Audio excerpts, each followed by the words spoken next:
হরে কৃষ্ণ। সকলের চরণে জানাই সশ্রদ্ধ প্রণিপাত। আপনাদের সবাইকে জানাই দৈনিক গীতামৃতের 108তম পর্বে সুস্বাগতম, কৃষ্ণপ্রীতি এবং শুভেচ্ছা। দৈনিক গীতামৃতের আজকের এই পর্বে আমি আপনাদের নিকট আলোচনা করব ভগবদ গীতার 3য় অধ্যায়ের 2য় শ্লোক। আপনারা সকলে ধৈর্য এবং মনোযোগের সঙ্গে সম্পূর্ণ ভিডিওটি শেষ পর্যন্ত দেখুন। সেই সাথে শ্লোকের মাহাত্ম্য ও তাৎপর্য হৃদয়ঙ্গম করার প্রচেষ্টা করুন। আমি শুরু করছি, আপনারা সাথেই থাকুন। ওম নমো ভগবতে বাসুদেবায়, ওম নমো ভগবতে বাসুদেবায়, ওম নমো ভগবতে বাসুদেবায়। শ্রীমদ্ ভগবদ গীতা 3য় অধ্যায় কর্মযোগ। শ্লোকটি হচ্ছে অর্জুনের।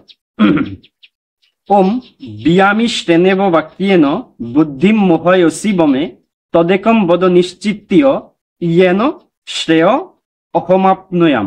আবার পাঠ করছি।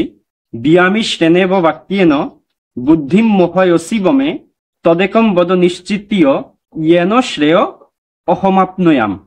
অনুবাদ: তোমার দ্ব্যর্থবোধক বাক্যের দ্বারা আমার বুদ্ধি বিভ্রান্ত হচ্ছে, তাই দয়া করে আমাকে নিশ্চিতভাবে বলো কোনটি আমার পক্ষে সর্বাপেক্ষা কল্যাণকর। পূর্ববর্তী শ্লোকে আমরা দেখেছিলাম অর্জুন ভগবান শ্রীকৃষ্ণের নিকট প্রশ্ন করেছিল যে তোমার নিকট যদি কর্ম অপেক্ষা বুদ্ধি শ্রেষ্ঠ হয় তাহলে তুমি কেন আমাকে যুদ্ধ করতে বলছো। অর্থাৎ আমি তো বুদ্ধিমানের মতোই যুদ্ধ বা কর্ম পরিত্যাগ করছি, কর্ম অপেক্ষা বুদ্ধিকে আমি শ্রেষ্ঠত্ব প্রদান করছি, শ্রেষ্ঠত্বের মর্যাদা দিচ্ছি, তাহলে তুমি কেন আমাকে কর্ম করতে বলছো, আমি তো বুদ্ধির দ্বারা এরকম হচ্ছে। তো অর্জুন সেই অজুহাত দেখিয়েছিল। এই প্রশ্নে অর্জুন আবার বলছেন যে ভগবান শ্রীকৃষ্ণ 2 রকম কথা বলছে এবং সেই 2 রকম কথার দ্বারা অর্জুনের বুদ্ধি বিভ্রান্ত হচ্ছে, জ্ঞান বিভ্রান্ত হচ্ছে, এবং তিনি ভগবান শ্রীকৃষ্ণকে বলছেন তিনি যেন নিশ্চিতভাবে বলে যে কোনটি তার জন্য শ্রেয়স্কর।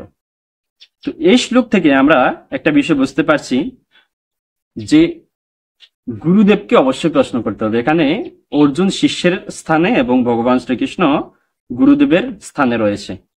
তো গুরুদেবকে অবশ্যই প্রশ্ন করতে হবে, প্রশ্ন করাটা কর্তব্য এবং সেটা অধিকারও। আর সেটা হচ্ছে আরেকটা বিষয় হচ্ছে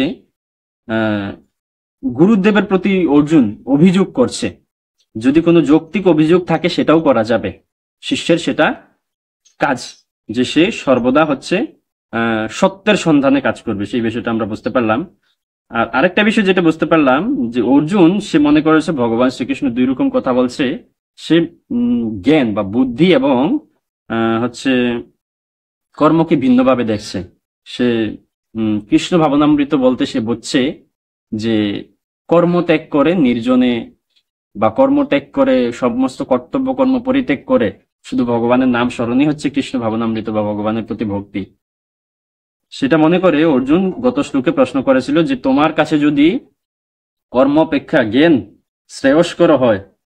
শ্রেয়তর হয় বা বুদ্ধি শ্রেয়তর হয়, তাহলে তুমি কেন আমাকে এই ভয়ঙ্কর যুদ্ধে অবতীর্ণ হতে বলছো বা এই ভয়ঙ্কর যুদ্ধে আমাকে নিয়োজিত করছো। আর এই শ্লোকে অর্জুন বলছেন যে তোমার এই 2 রকম কথার দ্বারা তো আমার মন বিভ্রান্ত হচ্ছে, আমার বুদ্ধি বিভ্রান্ত হচ্ছে, দয়া করে তুমি আমাকে একটা বলো, নিশ্চিতভাবে বলো কোনটি আমার পক্ষে শ্রেয়স্কর। চূড়ান্ত একটা কথা শুনতে চাচ্ছে অর্জুন। তো পরবর্তী শ্লোকে আমরা হয়তোবা ভগবান শ্রীকৃষ্ণের কথা শুনবো। ভগবান শ্রীকৃষ্ণ তার কথা আর উত্তর দেবা শুরু করবেন, শুভারম্ভ করবেন আবার।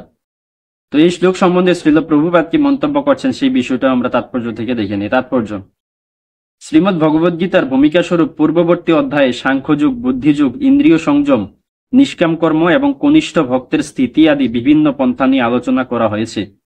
সেগুলি সবই অসংলগ্নভাবে পরিবেশিত হয়েছিল। কর্মোদ্যোগ এবং উপলব্ধির জন্য এই বিষয়ে আরো সুবিন্যস্ত নির্দেশাবলীর একান্ত প্রয়োজন। সুতরাং অর্জুন আপাত বিভ্রান্তিকর বিষয়গুলি আরো সরল করতে চাইছেন, যাতে সাধারণ মানুষেরাও কোনো রকম অপব্যাখ্যা ছাড়াই সেগুলি গ্রহণ করতে পারে। যদিও কথার জাল বিস্তার করে অর্জুনকে বিভ্রান্ত করার কোনো উদ্দেশ্য শ্রীকৃষ্ণের ছিল না, কিন্তু নিষ্ক্রিয়তা অথবা সক্রিয় সেবা কোনোভাবে অর্জুন কৃষ্ণ ভাবনামৃতের পন্থা অনুসরণ করতে পারছিলেন না। পক্ষান্তরে বলা যায় ভগবদ্গীতার রহস্য উপলব্ধি করবার উদ্দেশ্যে গভীরভাবে আগ্রহী শিক্ষার্থীদের জন্য অর্জুন নানা রকম প্রশ্ন করে কৃষ্ণ ভাবনামৃতের পথকে সুগম করে তুলছেন। যে বিষয়টা আমরা বুঝতে পারলাম, অর্জুন শুধু নিজের জন্য প্রশ্ন করছেন না, সে গোটা মানব জাতির জন্যই প্রশ্ন করছেন। প্রত্যেক গীতা পাঠকের জন্য, প্রত্যেক আহ, গীতা বিদ্যার্থীর জন্য অর্জুন প্রশ্ন করছেন কৃষ্ণ ভাবনামৃত সম্বন্ধে।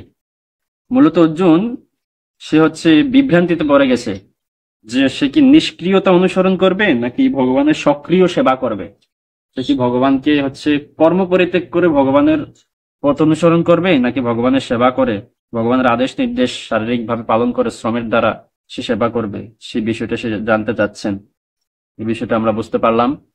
এতক্ষণ ধৈর্য ধরে আমাদের সাথে থাকার জন্য আপনাদের সবাইকে অসংখ্য ধন্যবাদ এবং বিশেষ কৃতজ্ঞতা প্রদান করছি। এই শ্লোক পাঠে, উচ্চারণে, অনুবাদ প্রকাশে, তাৎপর্য বিশ্লেষণে কিংবা মন্তব্য প্রদর্শন সহ যে কোনো কিছুতে কোনো রকম ভুল ত্রুটি থেকে থাকলে, কোনো কিছুর অভাব থেকে থাকলে কিংবা কোনো কিছু বাদ পড়ে গেলে আপনারা সেটা ক্ষমার সুন্দর দৃষ্টিতে দেখবেন এবং প্রচেষ্টা করবেন সেই ভুল, সেই ত্রুটি, সেই অভাব, সেই বাদ পড়ে যাওয়া বিষয় ধরিয়ে দেবার, চিহ্নিত করে দেবার। তো আপনাদের সঙ্গে দেখা হবে পরবর্তী পর্বে, পরবর্তী ভিডিওতে, পরবর্তী দিবসে, পরবর্তী শ্লোকের পর্যালোচনায়। ততক্ষণ সকলে ভালো থাকবেন, সুস্থ থাকবেন, কৃষ্ণ ভাবনামৃতে রত থাকবেন এবং আমাদের সাথেই থাকবেন। হরে কৃষ্ণ।